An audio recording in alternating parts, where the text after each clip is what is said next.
Good morning. It's so good to be with you this morning. And you may be a little apprehensive, but let me say to you, it's going to be all right. It's going to be all right. It's a great joy to be here with you. And my son is here with us, and he will be living here. He goes to Bluffton University, so he'll just go down there in the fall. But my wife is not here this morning. I wish she could be, but she'll be here next week. But she had started a quiz team at our last church. She's a children's director, and with 5th and 6th graders, and they competed with other churches, and some of their kids qualified for regionals and competed. 2 of her kids qualified for the world competition that happens every 4 years down in Orlando, Florida, and that was yesterday in Orlando. And so she's down there with the 2 kids. I talked to her last evening, and her 2 kids both won gold. At the world competition. So another little boy named Austin even got gold all-star because he never missed a single question through the whole competition. And the little girl missed 1, and she got a gold, qualified for gold too. So we're real excited about that. But she will be, I'll be picking her up today, and she will be here then from then on. So I apologize for her not being here, but and she didn't know whether to stay or go. I said, you need to go with the kids. You guys have worked hard all year, and be there with them and encourage them to go through. It's a joy to be here. As some of you know, if you've read, I graduated from Lake High School. And in fact, Mrs. Slakehouse, who was my French teacher, and so in honor of Mrs. Slakehouse, I'm going to preach the sermon in French.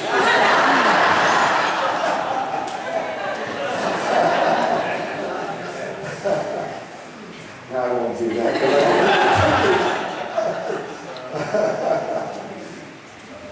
Oh, it's good to be here. You know, I'm a preacher's kid. And I was talking to Mrs. Lighthouse. My dad was a minister, my grandpa was a minister, all my mother's brothers are ministers. Her father was a minister, and all of her uncles were Methodist ministers. All Methodist ministers, and all their wives are school teachers. So that's just where my background is, and I've grown up in the church. When I went to college, on Perrysburg in college, and the spiritual climate was very hot at Asbury at the time. It was right after the sudden revival that had lasted for 10 days on the campus. For 24 hours a day, they never left Hughes Auditorium for 10 days. The Spirit of the Lord had come, and so I came the next fall, and the climate was just hot. But you know, when I finished college, there was one question on my mind that was bothering me. I'd been in the church all my life. Carried there from the time I was a week old. I was in the church. And we were the kind of family where every time the door was open, we were there. So I was there for Bible studies on Wednesday nights. I was there Sunday morning and Sunday night. Sunday school, you never miss, and that's the way we always were.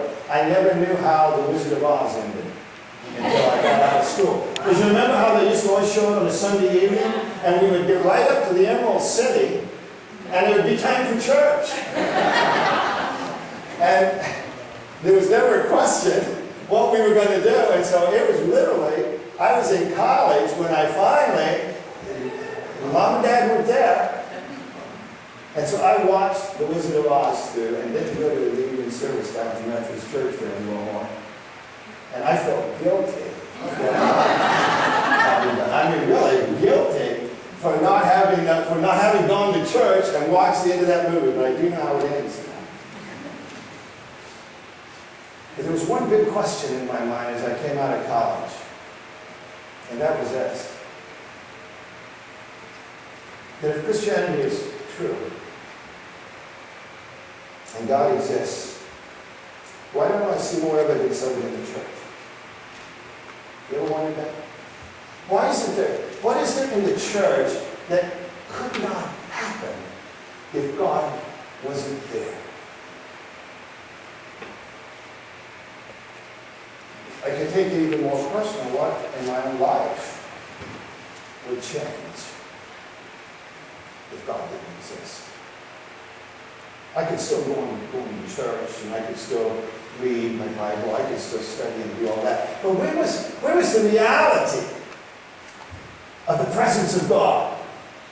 Where was that power in the church that could not happen on our own? And that set me on a real course of trying to discover. It led me to Francis Schaeffer, the philosopher, and Legree, and because he was asking the same questions. And through the years, to that thing, and I came out with one really sharp conclusion. That there's only one reason to be a Christian and not two. And that's because it's true. It's true. If it's not true, then what are we doing here?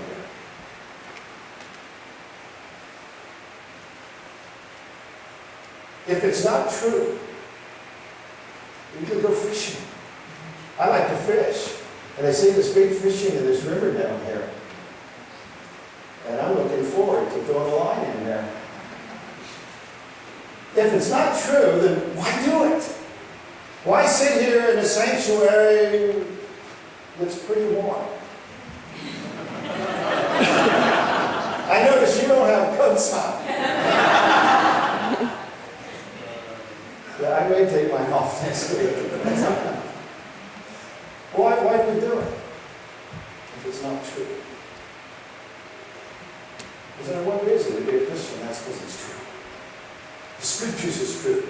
God really exists. God really has given us His grace. God really has saved us from our sins. God really is preparing a place for us. And I'll tell you the honest truth that we can live our lives, and some people will say, well, I go to church because it just seems to make my week go better. I just feel better. Well, I went from the 60s. A good shot of heroin would do that too. It made me feel better for a while. And then you'd come down. Sometimes that's what people's faith is like. I come to church and kind of shoot up for the week to get me through the week. And maybe it doesn't quite get me there, so I need to come on Wednesday night to finish the week. And sometimes that's all our faith is, sometimes. I want to say to you this morning, the thing that makes the difference is that it's true. And it's not just something we come down from. It's the truth of all reality, that God exists. And He has spoken and given us His Word. And we can take it to the bank. And we can count on it. And that makes all the difference in the world. I'll tell you the truth, that when you get to the end of our lives and we're looking at death, it's going to make a big difference what's true and what's not true. Amen? This is a big crowd. I've got an amen sign. Methodist church, you never know. So I always carry my amen sign with me, just in case I need it. Because you never know, Methodist church. I'll give it to Dax. Dax, if it's necessary, you can raise it up or something else. It's the fact that it's true that makes a difference. It makes all the difference in the world. I want to say to you this morning, with everything within me, that God is real. And He's with us this morning. And He can make a difference in every one of our lives. What does the church look like then when it's alive? Well, I looked in Acts and I see the church alive here. It's a church that's so alive and so on fire that it said there in the reading that Dax read to us that people were being added every day. They were being saved. That's how alive it was. And that's how the Spirit of God was moving within the people. People were getting saved. Lives were being changed. And I took a sharp look at what was going on and what they were doing there. And a number of things just kind of pop out at you. And then I was reading a book by Rick Warren that showed 5 things that he had seen there. They were the same 5 things that main things I was seeing there. And then the bishop came along and he had these 5 emphases, and they were the same 5. And I wondered, maybe they're all good.